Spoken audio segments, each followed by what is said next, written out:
کنستائن میرے پاکستانیوں، آج میں ایک آپ کے سامنے یہ ہنگامی جو میڈیا ٹاک کرنے لگا ہوں، یہ ایک ایسی خوفناک اور دردناک اور تکلیف دہ چیز ہے کہ میں سمجھا یہ انتظار نہیں کر سکتی کل کے لیے۔ میرے ساتھ جاوید علی بیٹھے ہوئے ہیں، ایک طرف عثمان ڈار جو ہمارے سیال کوٹ کے پریزیڈنٹ ہیں۔ میں ذرا اب آپ کو صرف بتانا چاہتا ہوں کہ یہاں ہو کیا رہا ہے اس ملک میں۔ میں اپنی قوم کو آگاہ کرنا چاہتا ہوں کہ پاکستان کو کس طرح ایک بنانا ریپبلک بنا دیا گیا ہے۔ نہ یہاں کوئی قانون کی فکر ہے طاقتور کو، نہ ان کو فکر ہے اپنے آئین کی۔ ہمارا جو آئین ہے اس کا آرٹیکل 14 وہ واضح طور پہ کہتا ہے کہ ہر انسان کی عزت کی حفاظت کی جائے گی، ہر انسان کی ڈگنیٹی کو پروٹیکٹ کیا جائے گا۔ یہ ہمارا آئین ہمیں حق دیتا ہے۔ لیکن جو یہ جاوید علی سے ہوا، یہ میں اس کے منہ سے آپ کو سننا چاہیے کہ اس انسان سے ہوا کیا، اور میں اس کے بعد آپ کو بتاؤں گا یہ جب ختم کر دیں گے کہ یہ جاوید علی تو ایک آدمی ہے جو سامنے آ گیا ہے۔ یہاں اتنے لوگوں کو انہوں نے جب سے ہماری گورنمنٹ گئی ہے اس طرح کے بیان دلوانے کی کوشش کی کہ یا ہمارے MPs MNAs جو تکڑے وزیر ہیں ان کے خلاف دو، یا ان کے اوپر ویڈیو فلم بنا دو، یا بلیک میل کرنے کے لیے ان کی کوئی آڈیو ٹیپس کر دو، یا ان کے اوپر کوئی کرپشن کے کیسز بنا دو بلیک میل کرنے کے لیے۔ صرف ایک ان کا مقصد ہے کہ کسی طرح تحریک انصاف اور عمران خان کو کمزور کر کے ان چوروں کو پھر سے الیکشن جتا دیا جائے۔ اب میں جاوید علی کی انٹروڈکشن کروا دوں۔ ان کو عثمان ڈار نے جو کلاس 4 ہوتی ہے، جو کلاس 4 کی نوکری ہوتی ہے، وہ نوکری دلوائی سیال کوٹ میں۔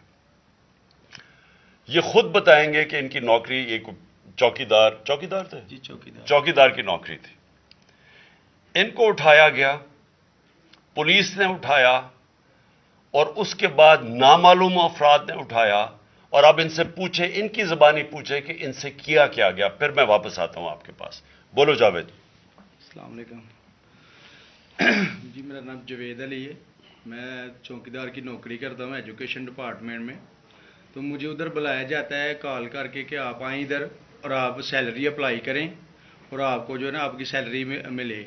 میں ادھر گیا ہوں اور مجھے ادھر صبح 11 بجے سے لے کے تقریباً 3-3:30 بجے تک بٹھایا جاتا ہے۔ آپ بیٹھو، کرتے ہیں تقریباً ادھر 4 بجے کے قریب 7-8 پولیس والے آتے ہیں۔ وہ ادھر سے مجھے پہلے ہاتھ کڑی لگاتے ہیں، بعد میں میرے آنکھوں پہ اوپر شرٹ باندھتے ہیں اور اوپر چولا ڈال لیتے ہیں کہ جیسے میں کوئی دہشت گرد ہوں، ٹھیک ہے۔ ادھر سے مجھے پرائیویٹ گاڑی میں اٹھاتے ہیں اور لے جاتے ہیں نامعلوم جگہ پہ۔ ادھر جا کے میرے اوپر مارک چڑھا ہوتا ہے، آنکھیں باندھی ہوتی ہیں، تقریباً 7-8 بندے ہوتے ہیں وہ جو مجھے جاتے فرش پہ لٹا دیتے ہیں اور مارنا شروع کر دیتے ہیں کہ تم نے عثمان ڈار نے تم سے کتنے پیسے لیے نوکری دلوانے کے لیے۔ میں کہتا نہیں دیے، پھر بھی مجھے دوسری دفعہ کبھی الٹا لٹکا دیتے ہیں کہ مانو تم نے عثمان ڈار کو پیسے دیے ہیں، کانٹریکٹر سے لے کے پیسے دیے ہیں۔ جب نہیں مانتا تب بھی مجھے کبھی سیدھا لٹکا دیتے ہیں، کبھی الٹا لٹکا دیتے ہیں۔ اور بعد میں جب میرے مثلاً کہ کبھی اینٹ ادھر سے اینٹ اٹھاتے ہیں، اسے دھاگے سے میرے نازک حصوں میں باندھ دیتے ہیں کہ مانو تم کانٹریکٹ سے پیسے لے کے عثمان ڈار کو دیتے ہو۔ کپڑے اتارتے ہیں، بتاؤ۔ بعد میں مجھے ننگا کرتے ہیں، کپڑے اتار کے ادھر فرش پہ بٹھا دیتے ہیں کہ مانو تم نے عثمان ڈار کو پیسے دیے ہیں۔ جب نہیں مانتا تو پھر ادھر سے کہتے ہیں کہ ایک ڈالا بھیجو، اس کی بیوی کو اٹھاؤ، اس کے بچے کو اٹھاؤ اور ادھر اس کو لا کر اس کو برہنہ کرو، اس کی ویڈیو بناؤ، فیس بک پہ ڈالو اور بلیک میل کرو۔ تب ادھر سے جا کے جب میری فیملی آئی تب میں ادھر سے ٹوٹا، ان کے آگے رویا کہ اب آپ بتائیں کہ میں نے کیا کرنا ہے۔ اس نے کہا کہ آپ 134 کے بیان دیں اور یہ کمنٹ میرے کہہ رہے ہیں کہ آپ نے یہ پیسے ٹھیکیداروں سے لے کے عثمان ڈار کو دی۔ یہ بتائیں آپ کہ کوئی یہ سب چپ ہو جاتے تھے جب کوئی آتا تھا ایک آدمی؟ جب میری تو آنکھیں باندھی ہوتی تھی، ٹھیک، اس وقت جب کوئی آتا تھا ادھر، کوئی افسر آتا تھا، یہ کہتے تھے کہ بڑے صاحب آ گئے ہیں، بڑے صاحب آ گئے ہیں، اور سب سائلنٹ ہو جاتے تھے. جب وہ آتا تھا سب سائلنٹ تھا. اب ٹھیک ہے لگے رہو، کرتے جاؤ، لگے رہو. یہ بات میں اب آپ کے سامنے یہ جو جاوید علی نے بات رکھی، یہ ہر طرح ہم کنفرم کر سکتے ہیں. قرآن کے اوپر ہاتھ رکھنے کے لیے میرے سامنے تیار تھے. یہ عثمان ڈار کو پھنسانے کے لیے، اس کو کرپشن کیسز میں لانے کے لیے، یہ ساری چیز، یہ جو اس سے 164 کا بیان دلوایا گیا، اور پھر بیوی بچوں کو ساتھ والے کمرے میں لا کے ان کو کہا کہ اس کو ننگا کریں گے. یہ سیدھی بات بتائے، بیوی کو کہا کہ اس کو ننگا کر کے اس کی تصویریں بنائیں گے اور پھر فیس بک پہ چلائیں گے. میں آج اپنی بڑے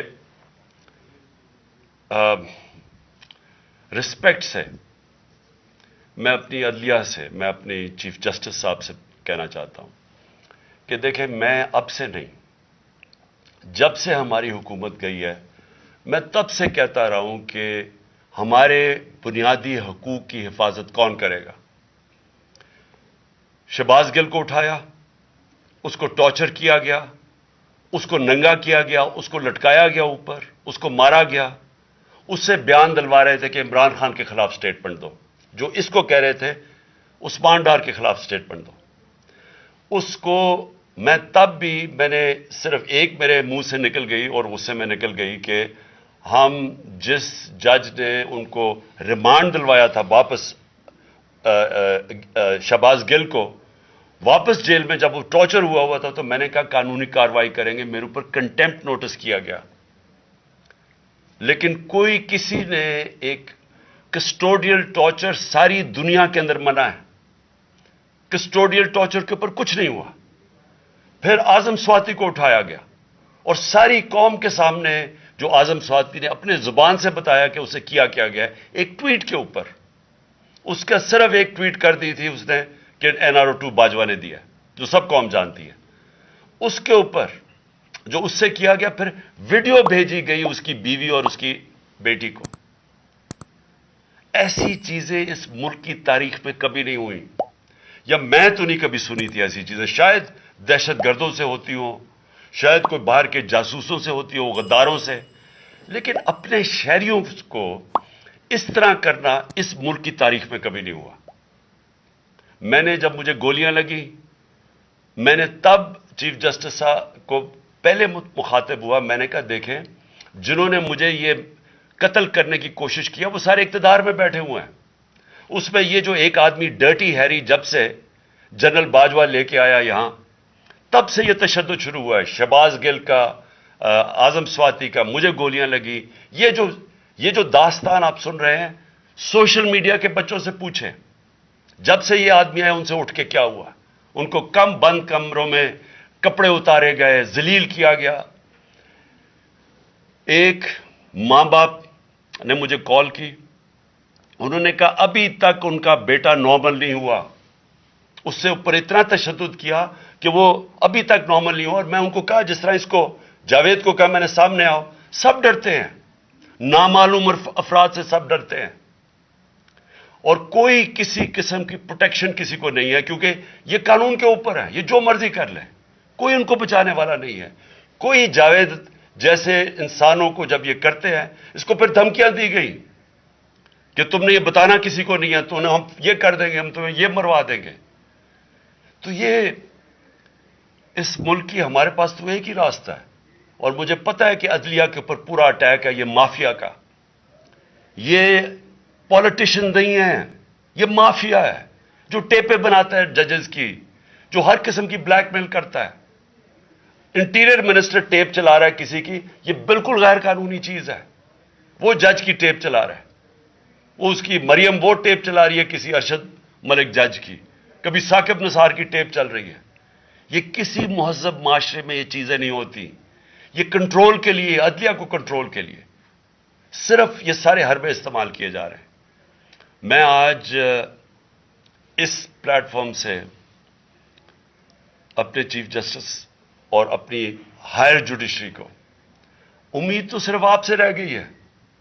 اس وقت جو جس طرح کا ظلم کیا جا رہا ہے، یہ نامعلوم افراد جو کر رہے ہیں اس ملک کے ساتھ، اور خاص طور پہ جو ڈرٹی ہیری ہے، میری ساری انہوں نے، یہ کیسے ہو سکتا ہے کہ میری جو ساری جے آئی ٹی کی رپورٹ تھی، جو انہوں نے فورینسک ایویڈنس جمع کی ہوئی تھی، وہ ساری ختم کر دی ہے. ان 4 آفیسرز کو پھر اوپر بٹھا دیا ہے جن کے اوپر پروسیکیوٹر جنرل نے کہا تھا کہ انہوں نے میری جے آئی ٹی کی ایویڈنس سیبوٹاج کرنے کی کوشش کی. اس نے ٹیررزم کورٹ کو بتایا ہے، ان کو واپس لا کے اوپر بٹھا دیا ہے. یعنی اس سے انصاف ملے گا؟ ساری ایویڈنس ختم کر دی ہے. تو ہمیں کدھر جائیں گے ہم؟ میری ریکویسٹ ہے چیف جسٹس صاحب، یہ جاوید علی کی، اس کے اوپر سوٹ موٹو ایکشن لیں، پتہ چلائیں کہ یہ کون لوگ ہیں. اور اوپر سے اس نے نامعلوم افراد نے اس نے سنا کہتے ہوئے کہ پولیس کے اوپر سارا الزام لگانا، پولیس کو پنچنگ بیگ بنانا اور کچھ نہ کہنا، نہیں تو ہم تمہیں یہ کر دیں گے، مار دیں گے. دیکھیں جی، وقت آ گیا ہے. میں اپنی جوڈیشری سے یہ کہنا چاہتا ہوں کہ یہ جو بھی آپ کا سب سے بڑی جوڈیشری کی سب سے بڑی ذمہ داری ہمارے بنیادی حقوق کی حفاظت کرنا ہے.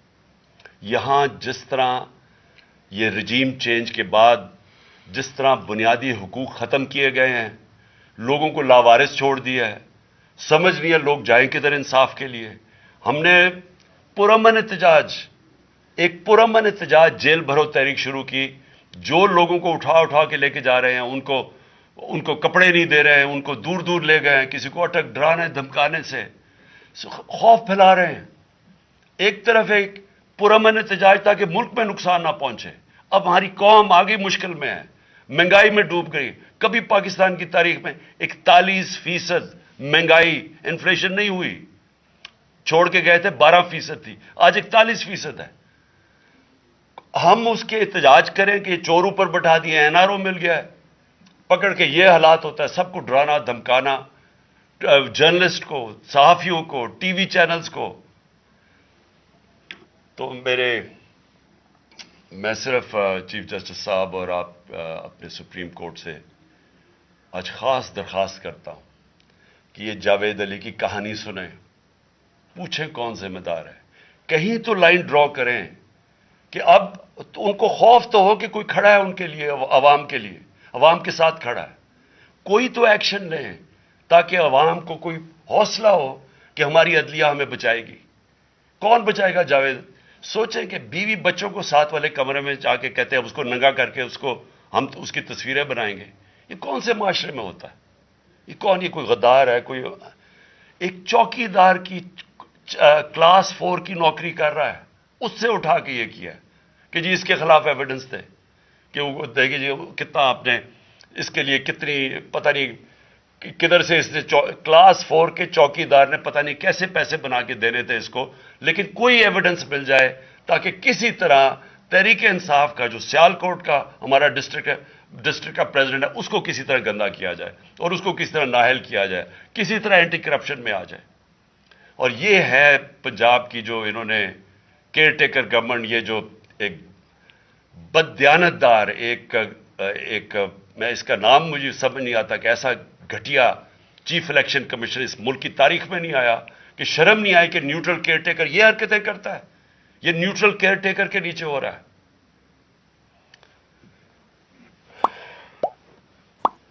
بہت بہت شکریہ.